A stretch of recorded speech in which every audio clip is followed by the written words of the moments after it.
The DRC wants answers from Apple over where it sources the mineral components for its devices. In a letter to Apple, lawyers query the use of tantalum, tin and tungsten, the so-called 3T minerals.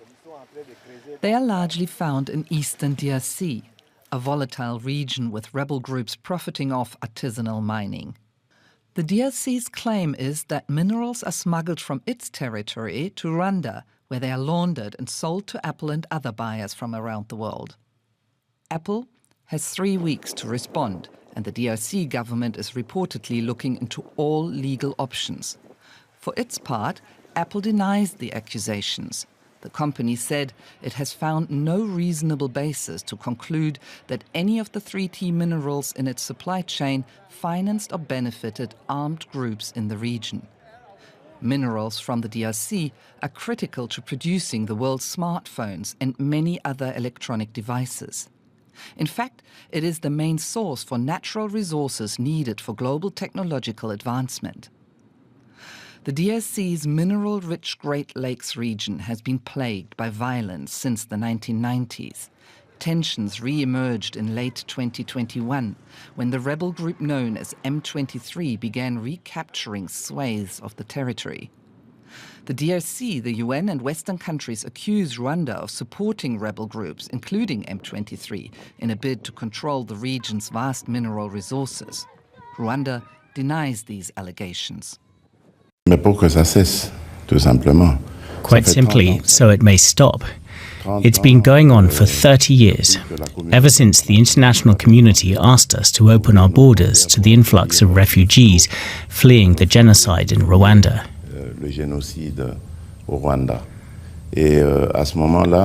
At that point, people involved in the genocide also slipped in,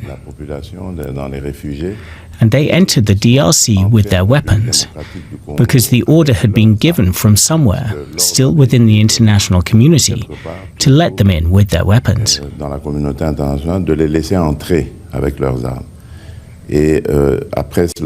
after that, Rwanda was given a right of pursuit, inviting itself into the Democratic Republic of Congo to hunt down these people.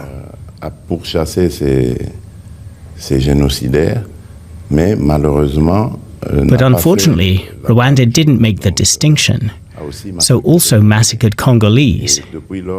And since then, the massacre hasn't ended.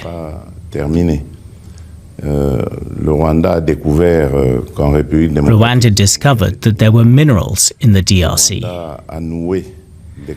And Rwanda made contacts in the international community that enabled it to sell these blood minerals. Le receleur, enfin le vendeur de ces minerais, du sang, des minerais obtenus. Minerals obtained by using violence against our populations to force them to leave the localities where these minerals are found. Les localités dans lesquelles on trouve ces minerais. Since then, Rwanda has become the representative of these minerals for the international community, for these multinationals. La communauté internationale pour ces multinationales. You just mentioned the 1990s when Rwandan refugees came to Zaire. Now it's 30 years later. This is why I said it's been going on 30 years. Today in eastern Congo, we're seeing the presence of the M23 movement, which according to multiple statements by your government is supported by Rwanda. Do you plan to meet Rwanda's president, Paul Kagame, in the days to come? There's currently an initiative being taken by Angolan President João Lourenço, who's been appointed mediator in this conflict by the African Union. And he's already put forward peace initiatives on several occasions, but they've all been sabotaged. Everything was sabotaged by Kagame and his regime.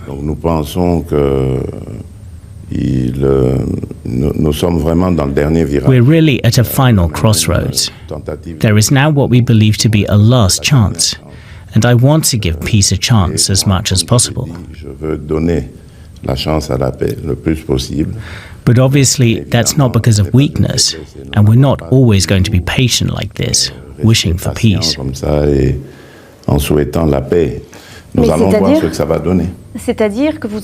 that mean that you're still prepared, as agreed, to meet Paul Kagame? I've always said that I'd never meet the M23. Because, as I said, it's an empty shell, fabricated to justify the aggression against my country, the DRC. Pour justement justifier l'agression contre mon pays, de la RDC, mais qu'en réalité, le vrai But the real aggressor, the real criminal, is Paul Kagame. And I want to meet him, not to beg him or to negotiate anything with him. It's to ask him and tell him clearly, eye to eye, that he's a criminal, that enough is enough now and that his little game is known to everyone. It's enough what he's done to my country and my people, and it's time for him to leave the territory, the soil of my country. Le territoire, le sol de mon pays. You mentioned the multinational companies, Apple, but maybe others too. What do you expect from them? Not maybe others, surely others. Oh, mais vous le saurez. Oh, but you'll find out. The investigations continue. The most serious thing is that these minerals are extracted from the Congolese subsoil at the price of blood, as I said, by using violence and terror to make the populations living in these localities flee. And then they're transported along trails via motorcycles to Rwanda. And there they're stamped by an international NGO. We quote all that, which obviously absolves them of the fact that they're blood minerals, passes them off as if they were minerals mined in Rwanda.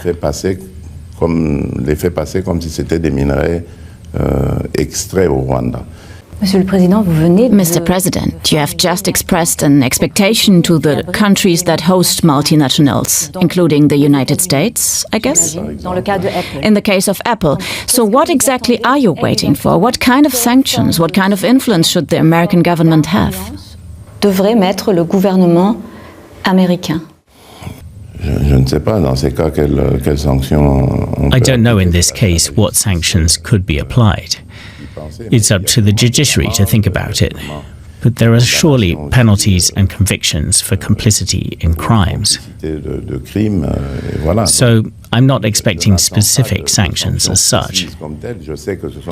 I know that these are countries where the judiciary is free, independent, and efficient, and where this kind of justice deters this type of trafficking. Above all, the Congolese authorities are ready to openly discuss a partnership to exploit these minerals in a win-win model. D'un partenariat pour exploiter ces minerais dans un modèle gagnant-gagnant. Vous savez, moi It's because of all these misfortunes that this wealth has caused us that I have to capitalize on it by saying we must stop being a land of extraction, quite simply. They take our minerals, they're processed elsewhere, and then they come and sell us the finished product. We want to develop our own value chain in the DRC ourselves, as far as possible as it can extend. And then, in what I call those win-win partnerships, we'll be able to fight poverty by creating jobs, creating wealth, and at the same time have partners who will also benefit from this partnership. So Apple will negotiate directly with the DRC? Of course, with the Democratic Republic of Congo. Why would you want to negotiate with a common thief who's doing business on the backs of dead Congolese? The telephones you have in your countries contain the blood of the Congolese. Les téléphones que vous avez ici dans vos pays contiennent le sang des Congolais.